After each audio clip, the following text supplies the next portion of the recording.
4500 साल पहले भारत की धरती पर ऐसे शहर बस चुके थे जहां हर घर में पक्की नालियां और साफ पानी की व्यवस्था थी। लेकिन सवाल ये है, इतनी उन्नत सभ्यता अचानक गायब कैसे हो गई? यही है हड़प्पा सभ्यता का सबसे बड़ा रहस्य। हजारों साल पहले, जब दुनिया के कई हिस्से अभी विकसित नहीं थे, तब सिंधु नदी के किनारे एक अद्भुत सभ्यता बस चुकी थी। ये सभ्यता अपनी योजना और व्यवस्था के लिए मशहूर थी।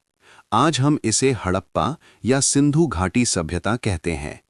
ये सिर्फ प्राचीन नहीं, बल्कि अपने समय से काफी आगे थी।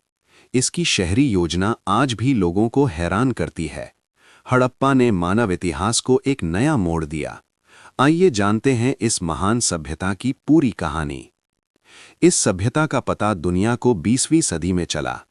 1921 में दयाराम साहनी ने पंजाब में खुदाई शुरू की। जमीन के नीचे से प्राचीन ईंट और अवशेष मिले। ये खोज इतिहास के लिए एक बड़ा पल था। धीरे धीरे पूरा शहर मिट्टी से बाहर आने लगा। दुनिया को एक खोई हुई सभ्यता का पता चला। हड़प्पा ने इतिहासकारों को नए सवाल दिए और शुरू हुई इसकी गहरी खोज। हड़प्पा सभ्यता का क्षेत्र बहुत विशाल था। ये भारत, पाकिस्तान और अफगानिस्तान तक फैली हुई थी। हड़प्पा इसका पहला खोजा गया शहर था। मोहनजोदड़ो एक और महत्वपूर्ण केंद्र था। धौलावीरा अपनी जल व्यवस्था के लिए मशहूर था। लोथल समुद्री व्यापार का बड़ा केंद्र था। पूरा क्षेत्र एक जैसे नियमों पर चलता था। हड़प्पा की सबसे बड़ी पहचान उसकी शहरी योजना थी। सड़कें सीधी और ग्रिड पैटर्न पर बनी होती थीं। घर पक्की ईंटों से बनाए जाते थे। हर घर में साफ सुथरा ड्रेनेज सिस्टम था। गंदगी सीधे भूमिगत नालियों से बाहर जाती थी। शहर के बीचों बीच सार्वजनिक कुएं होते थे। पानी की आपूर्ति सबके लिए बराबर थी। ये योजना आज भी अद्भुत लगती है। इस तरह की योजना उस युग में अनोखी थी। हड़प्पा सच में आधुनिक शहर था, इसलिए इसे शहरी सभ्यता कहा जाता है। हड़प्पा लोग सरल पर अनुशासित जीवन जीते थे। कृषि उनका मुख्य काम था। गेहूं, जौ और कपास उगाई जाती थी। मिट्टी के बर्तन रोजमर्रा के काम आते थे। हाथ से काम करना आम बात थी। महिला और पुरुष दोनों काम करते थे। जीवन शांत और व्यवस्थित था। हड़प्पा व्यापार में भी काफी आगे था। बैलगाड़ियों से स्थानीय व्यापार होता था। मोती, मनके और मोहरों का व्यापार होता था। लोथल एक प्रमुख बंदरगाह था। यहां से समुद्री व्यापार होता था।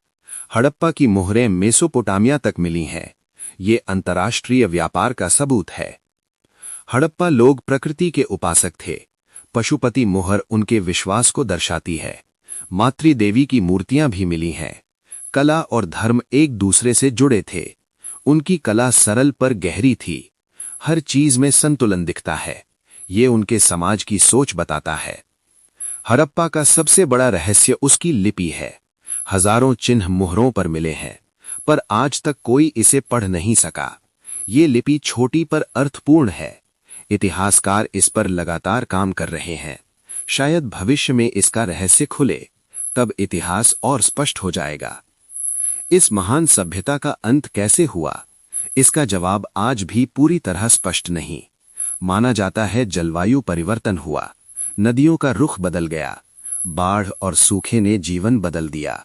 लोग धीरे धीरे शहर छोड़ने लगे। हड़प्पा इतिहास बन गया। आज हड़प्पा केवल अवशेषों में जीवित है, पर उसकी सीख आज भी महत्वपूर्ण है।